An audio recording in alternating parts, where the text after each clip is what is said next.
ஆமாங்க, அண்ணன் மனசுல என்ன இருக்கு, என்ன நினைக்கிறாருன்னு நமக்கு ஒண்ணுமே தெரியல. ஆனா நமக்காகவும் நம்ம குழந்தைக்காகவும் கோயில்ல வந்து அர்ச்சனை பண்ணியிருக்கிறார் அப்படின்னா அவர் நம்ம மேல வச்சிருக்கிற அன்பு ரொம்பவும் பெருசுங்க. அண்ணே, ஒரு விஷயம் மட்டும் நல்லா தெரியுது அண்ணே. திரு அண்ணன் இன்னும் நம்மள வெறுக்கல. நான் செஞ்ச அந்த ஒரு தப்பு தான் அண்ணன் மனச உறுத்திட்டே இருக்கு. அதுதான் நம்ம கிட்ட இருந்து அண்ணனை தள்ளி வைக்குது. ஆமா வேலு, திரும்ப நம்மள திட்டினதை நினைச்சு நான் கூட மாமா மேல கொஞ்சம் வருத்தமா இருந்தேன். ஏன் இந்த மாதிரி விரட்டுறாருன்னு கோபமும் இருந்துச்சு. ஆனா அது எல்லாமே எவ்வளவு பெரிய தப்புன்னு இப்பதான் தெரியுது. அவரு மனசுக்குள்ள நம்ம எல்லாருமே நல்லா இருக்கணும்னு நினைச்சுக்கிட்டு இருக்காரு. நீங்க சொல்றது சரிதாங்க.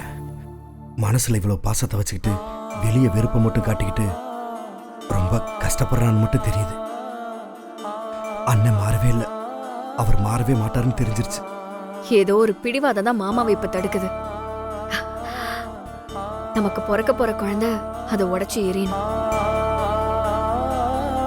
அண்ணே, உங்க மேல வேணா கோவம் இல்லாம இருக்கலாம். ஆனா அண்ணன் ஏன் மேல இன்னும் கோவமா தானே இருப்பாரு. அவ்வளவு இறங்கி வந்த திரும்பமா கண்டிப்பா நம்மளையும் ஈர்த்துப்பாரு. அவருக்கு ஓ மேல வேலுமாமா மேல இருக்கிறதெல்லாம் சின்ன மன வருத்தம் தான். அது கூடிய சீக்கிரமே சரியாயிடும் பூஜா. ஆமா பூஜா, நாம என்னைக்கு அண்ணன் மனசுல இருப்போம். நாம இப்படி அண்ணன் மேல பல மடங்கு அன்பு வச்சிருக்கோமோ அதை விட அதிகமா அவர் நம்ம மேல வச்சிருக்கிறாரு. ஏதோ காரணத்தை மட்டும் அவர் நம்மட்ட மறைக்கிறாரு. என்னம்மா, அவரை பாத்துட்டீங்களா? இப்ப அர்ச்சனை பண்ணிடலாமா? யார் பேர்ல அர்ச்சனை பண்றது? சாமி பேருக்கு அர்ச்சனை பண்ணுங்க. ஐயா, அப்படியே எங்க அண்ணன் பேருக்கு சேர்த்து பண்ணிருங்க. அவர் பேரு திருமுருகன்.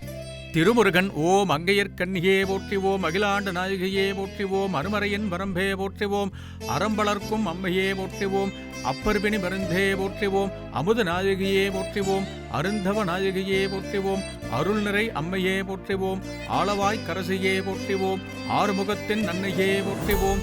கடவுளே, எப்படி எங்க அண்ணனோட மனசை எனக்கு தெரிய வச்சியோ, எங்க பேர்ல அர்ச்சனை பண்ண வச்சியோ, அதே மாதிரி தேன் கூடு மாதிரி இருக்கு எங்க குடும்பத்தை ஒன்று சேர்க்கணும்.